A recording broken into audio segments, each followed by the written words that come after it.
और ये कहते हैं कि एक भी घुसपैठ नहीं होती है। कभी गए हो आप पाकिस्तान? तो कई बार गए हो गोगैया, सीमा पर गए हो? पाकिस्तान तो कई बार गए हो, फिर से बोलता हूं, सीमा पर गए हो, सीमा के माध्यम से पाकिस्तान गए हो। हमारे जवानों की कठिनाई देखो साहब, -43 डिग्री में पहाड़ पर रहकर नदी नालों के बीच में चौकी करते हैं। कोई घुस गए तो क्या हुआ? कोई घुस गया वो बचेगा नहीं। यहां हम उसको या तो अरेस्ट करेंगे या तो एनकाउंटर में वो मारा जाएगा, बचेगा कोई। इनको सीमा की भौगोलिक कठिनाइयां मालूम नहीं। वहां मान्यवर कई नदी नाले हैं, वेग से पानी आता है, -46 डिग्री टेम्परेचर है, नीचे सुरंगें बनाते हैं।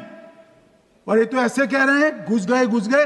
अरे भाई, आपके मन में तो, आपके समय में तो घुसने की जरूरत ही नहीं थी। आप बुलाते थे वीजा देकर, क्यों घुसेंगे?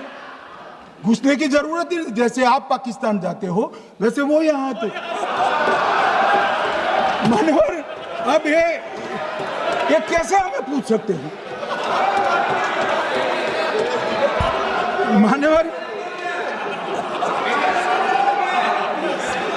मान्यवर, मैं समझ रहा हूं, मान्यवर मैं समझ रहा हूं। पोटा का विरोध करने वाले को नरेंद्र मोदी की आतंकवादी विरोधी नीति नहीं पसंद आई। मैं समझ रहा हूं पोटा रद्द करने वाले को नरेंद्र मोदी जी की एंटी टेरर नीति पसंद नहीं आई। मैं समझ रहा हूं टेररिस्टों का बचाव कर वोट बैंक बनाने वालों को एक कोई नीति पसंद नहीं आएगी। मानवर, इसका विरोधी होना है। परंतु मैं आज एक बात यहाँ सदन के सामने आपके माध्यम से सदन को और दुनिया को बताना चाहता हूँ। मानवर, ये नरेंद्र मोदी सरकार है टेररिज्म के खिलाफ हमारी जीरो टॉलरेंस की नीति है, ऑफर है, और हम विजयी हो। और मान्यवर, मैं फिर से अंत में ऑपरेशन महादेव में जुड़े हुए सेना, सीआरपीएफ और जम्मू कश्मीर पुलिस के सभी जवानों को दो हाथ जोड़कर प्रणाम कर बहुत साधुवाद। There is no place for intelligence failure and security lapse in this country. কিন্তু আপনারা সেটা করেননি।